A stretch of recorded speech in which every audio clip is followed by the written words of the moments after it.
تیری جرت کو، مریم تیری جرت کو، مریم تیری جرت کو، نئی صبح نے آغاز، مریم نواز، مریم نواز، نئی صبح کی آواز، مریم نواز، مریم نواز، صبح کی آواز، مریم نواز، مریم نواز، نئی صبح کی آواز، مریم نواز، مریم نواز. شکریہ شکریہ. بسم اللہ الرحمن الرحیم. بہت محترم پیارے قائد پاکستان مسلم لیگ نون، معزز قائدین کرام، معزز پارلیمنٹیرین، سینیٹرز، ٹکٹ ہولڈرز، اور خصوصی طور پہ یہ جو ماشاءاللہ اتنی ساری خواتین یہاں پر بیٹھی ہیں، آپ سب کو میرا دل کی گہرائیوں سے میں آج ویلکم کرتی ہوں، آپ سب کو سلام پیش کرتی ہوں، اور اس تاریخی اجلاس میں آپ کو خوش آمدید بھی کہتی ہوں. آج کا اجلاس صرف اس لیے تاریخی نہیں ہے کہ ہم میاں محمد نواز شریف کی قیادت میں ایک فیصلہ کن جد و جہد میں داخل ہونے جا رہے ہیں. آج کا یہ اجلاس اس لیے بھی تاریخی ہے کہ جتنے senators, parliamentarians, MNAs, MPAs, ticket holders یہاں پر بیٹھے ہیں، ان سب نے وفا کی ایک تاریخ رقم کی.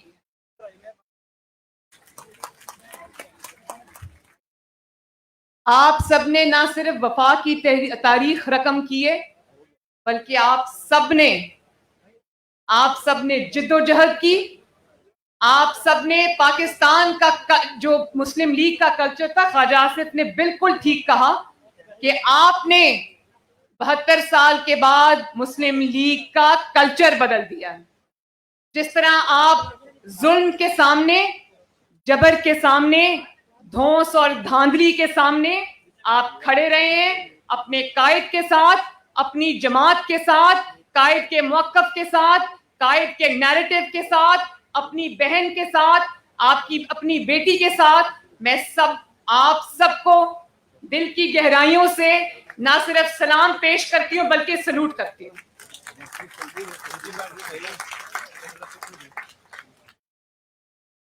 میاں صاحب نے جو بیانیہ دیا پاکستان میں، اس کو کہا جاتا ہے کہ وہ میاں صاحب کا بیانیہ ہے، اور وہ جانتے ہیں نا کہ وہ بیانیہ کیا ہے. اگر اس بیانیے کو صرف ایک نعرے میں سمو دیا جائے تو وہ ہے ووٹ کو عزت دو. تو پھر میاں صاحب تو اسمبلی میں نہیں ہے نا، میاں صاحب تو نااہل ہیں، میں بھی نااہل ہوں، تو میاں صاحب پھر کس کا مقدمہ لڑ رہے ہیں؟ قوم سے بھی زیادہ. قوم کے ووٹ کی ترجمانی کون کرتا ہے؟ آپ سب کرتے ہیں. تو اس سے زیادہ جو قوم کے ساتھ زیادتی ہوئی ہے، جو ووٹ کی عزت اور ووٹ کی حرمت پامال ہوئی ہے، اس کے سب سے بڑے گواہ یہاں پر یہ MNAs, ticket holders اور سینیٹرز بیٹھے ہوں. آپ کے حلقوں میں جس طرح سے دھاندلی ہوئی، اور وہ دھاندلی 3 مہینے پہلے شروع ہو گئی تھی، مجھے اس کی تفصیل میں جانے کی ضرورت نہیں ہے. تو وہ جو دھاندلی آپ اس کے عینی شاہد ہیں، گواہ ہیں، اور آپ یہ سمجھتے ہیں کہ پاکستان کی ہر بیماری کا علاج اس ایک نعرے میں، جس کو کہتے ہیں ووٹ کو عزت دو، اس میں چھپا ہوا ہے. کیونکہ جب ووٹ کو عزت نہیں ملتی تو پھر جو لا کر ہمارے سروں پہ مسلط کیے جاتے ہیں، اس میں یہ نہیں دیکھا جاتا کہ اس میں لائق کون ہے، اس میں کون جو ہے وہ ملک کی خدمت کر سکتا ہے، کس کے اندر اتنی کوالٹیز ہیں. اس میں پھر ایک ہی چیز دیکھی جاتی ہے، اور وہ یہ دیکھی جاتی ہے کہ کون کتنا تابع دار ہے. اور جب تابع داروں کو لایا جاتا ہے تو آج پاکستان میں جو مہنگائی ہے، پاکستان کے اندر جو لاقانونیت ہے، پاکستان کے اندر جو انتقام ہے، پاکستان کے اندر جو آئینی اور جو شخصی حقوق جن کے اوپر بالکل گورنمنٹ کا کنٹرول ہے، جو کہ سسپینڈ ہوئے ہیں، پھر یہ ہوتا ہے.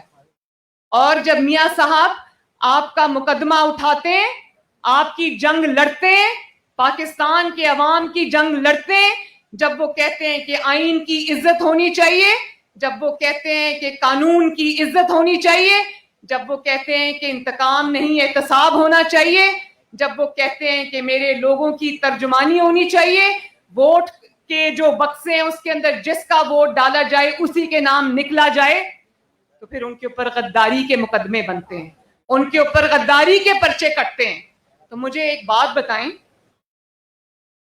کہ کیسا غدار ہے یہ جس نے بھارت کے 5 ایٹمی دھماکوں کے مقابلے میں 6 ایٹمی دھماکے کر دیے؟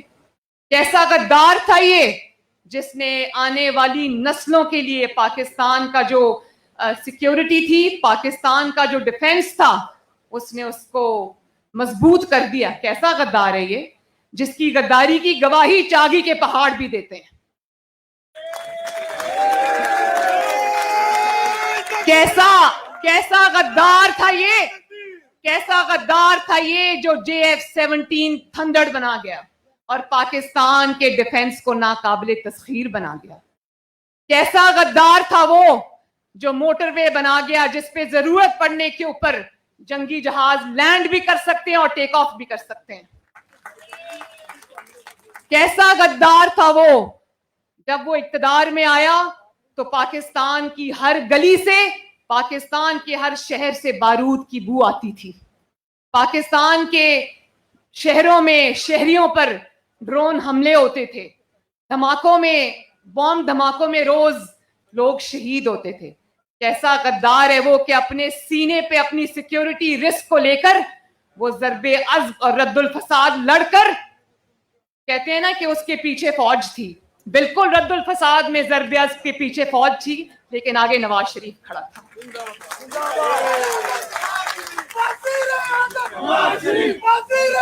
نواز شریف نے یہ نہیں کہا. کیسا غدار تھا جو ملک میں خزانہ کمزور ہونے کے باوجود اس نے فوج کو, پاکستان کی افواج پاکستان کو یہ نہیں کہا کہ اتنی بڑی بڑی جنگیں ہم لڑنے جا رہے ہیں, ہم آپ کی تنخواہیں نہیں بڑھا سکتے, ہم آپ کو پیسے نہیں دے سکتے.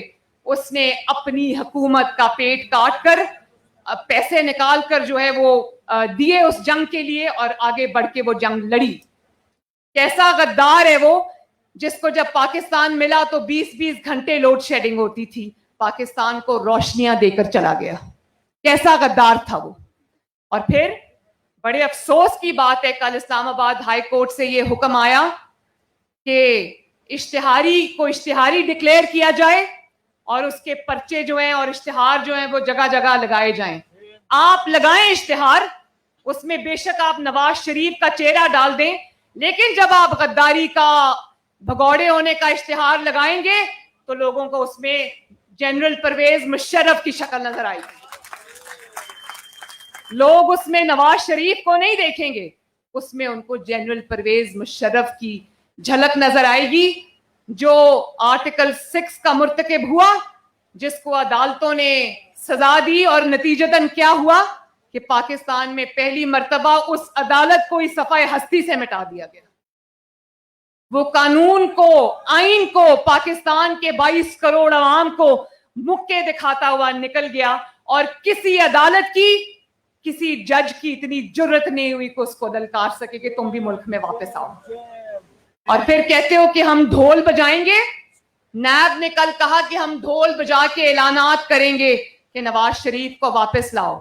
تمہیں اتنا شوق ہے ڈھول بجانے کا تو ضرور بجاؤ, لیکن جب تم ڈھول بجاؤ گے تو آواز ڈھول کی نہیں آئے گی, آواز ارشد ملک کی گواہی کی آئے گی. جب تم ڈھول بجاؤ گے تو ڈھول میں سے جو آواز آئے گی وہ شوکت عزیز صدیقی کی گواہی کی آواز آئے گی. جب تم ڈھول بجاؤ گے تو عاصم سلیم باجوہ صاحب کے پیزے کے کاروبار کی آواز آئے گی. جب تم ڈھول بجاؤ گے تو آواز آئے گی کہ کس طرح نواز شریف کے خلاف سازشیں کرتے ہیں.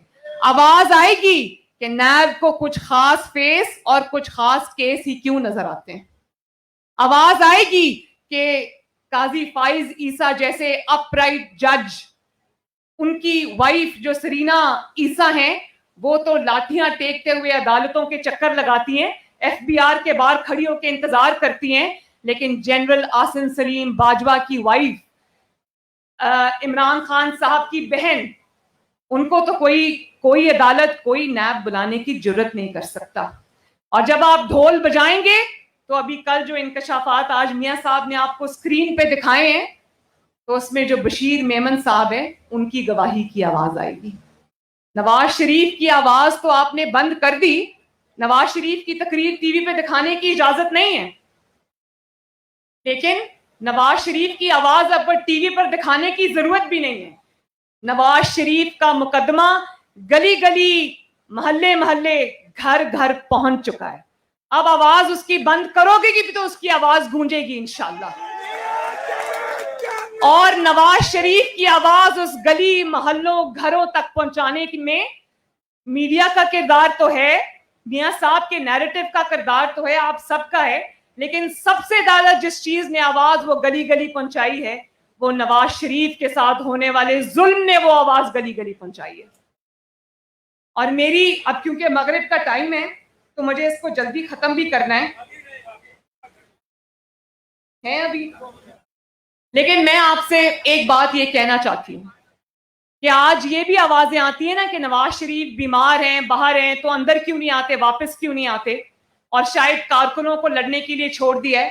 تو میں اپنے کارکنوں کو یہ یقین دلانا چاہتی ہوں کہ نواز شریف نے اپنے کارکنوں کو اکیلا نہیں چھوڑا. نواز شریف نے سارے ظلم, سارے وار پہلے اپنے سینے پہ لیے اور اس کے بعد ہماری باری آئی ہے. ہمیشہ ہوتا یہ کہ کارکن جب قربانی دینے کا ٹائم آتا ہے تو لوگ کنٹینر میں چھپ جاتے ہیں اور کارکنوں کو, نہتے کارکنوں کو آگے کر دیتے ہیں. اس دفعہ یہ ہوا کہ نواز شریف نے سارے وار پہلے اپنے سینے پہ سہے. نواز شریف نے 70 سال کی عمر میں, نواز شریف نے اس بیماری کے حال میں, ایک دفعہ نواز شریف کو اڈیالہ جیل میں ہارٹ اٹیک ہوا اور ایک دفعہ نیب کی کسٹڈی میں ہوا.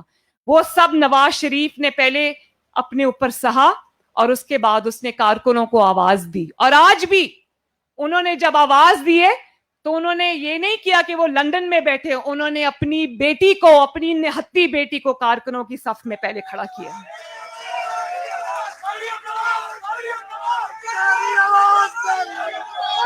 اور جب قربانی دینے کا وقت آئے گا تو آپ مریم نواز شریف کو سب سے پہلے صف میں کھڑا دیکھیں گے انشاءاللہ تعالی. نواز شریف ایک مشرقی والد ہیں, وہ ایک مشرقی والد ہیں, بہت محبت کرنے والے شفیق والد ہیں, اور اپنی بیٹی کے لیے وہ اوور پروٹیکٹیو ہیں. لیکن وہ اس آدمی کا آپ جذبہ دیکھیں, اس انسان کا جذبہ دیکھیں کہ جس کو ذرا سی آہٹ پہ ہوتا تھا کہ مجھے گرفتار نہ کر لیں, کہیں بیٹی کو کوئی گرفتار نہ کر لے, انہوں نے مجھے فون کر کے کہا کہ بیٹی اپنا بیگ تیار کرو, اگر گرفتار ہو تو سینہ تان کے جانا اور گھبرانا نہیں, کیونکہ جب اس طرح کے ہتھ کنڈوں پہ یہ اتر آتے تو اس کا مطلب ہے کہ حکومت کے دن تھوڑے ہیں. اور آخر میں میرے ساتھ وعدہ کریں کہ جب بھی نواز شریف پہ کوئی امتحان کا وقت آیا, نواز شریف نے کوئی تہیہ کیا تو اللہ تعالیٰ نے اس کی مدد کی, اللہ تعالیٰ نے اپنی نصرت اتاری اور نواز شریف کو فتح یاب کیا. تو انشاءاللہ تعالیٰ آج آپ کا جذبہ دیکھ کے مجھے یہ یقین ہو گیا ہے کہ یہ تحریک اللہ کے فضل و کرم سے کامیاب ہو چکی ہے. اور آخر میں میرے ساتھ وعدہ کرو کہ انشاءاللہ تعالیٰ پاکستان کا سر نہیں جھکنے دو گے, آئین کا سر نہیں جھکنے دو گے, قانون کا سر نہیں جھکنے دو گے, جمہوریت کا سر نہیں جھکنے دو گے, ووٹ کی عزت اور حرمت کا سر نہیں جھکنے دو گے, پاکستان کے عوام کا سر نہیں جھکنے دو گے. اور مجھ سے وعدہ کرو کہ اپنے قائد محمد نواز شریف کے نظریے کا سر نہیں جھکنے دو گے. اور وعدہ کرو کہ پی ڈی ایم اور یہ جو اب موومنٹ چل رہی ہے اس کے اندر شانہ بشانہ اپنے قائد کے, اپنی بہن کے, اپنی بیٹی کے پورے جذبے اور تیاری کے ساتھ شریک ہوگے انشاءاللہ. اور جو پاکستان کے عوام نے, ایک منٹ بیٹا, پاکستان کے عوام نے جو پی ڈی ایم سے, جو نواز شریف سے, جو مسلم لیگ نون سے اپنی امیدیں وابستہ کر لی ہیں, ان امیدوں کو ٹوٹنے نہیں دو گے.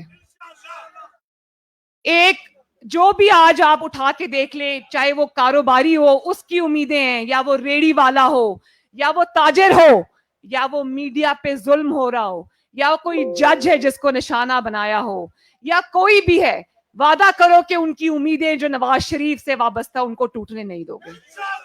وعدہ کرتے ہو؟ اللہ تعالیٰ آپ سب کا حامی و ناصر ہو.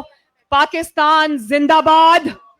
پارلیمنٹیرینز مسلم لیگ نون کا ایک ایک پارلیمنٹیرین, ایم این اے, ایم پی اے, سینیٹر, ٹکٹ ہولڈر زندہ باد. شہباز شریف زندہ باد. حمزہ شہباز زندہ باد. اور آخر میں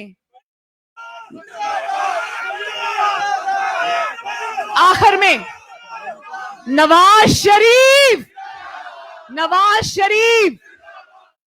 شریف زندہ باد. پاکستان مسلم لیگ نون زندہ باد. بہت بہت بہت شکریہ.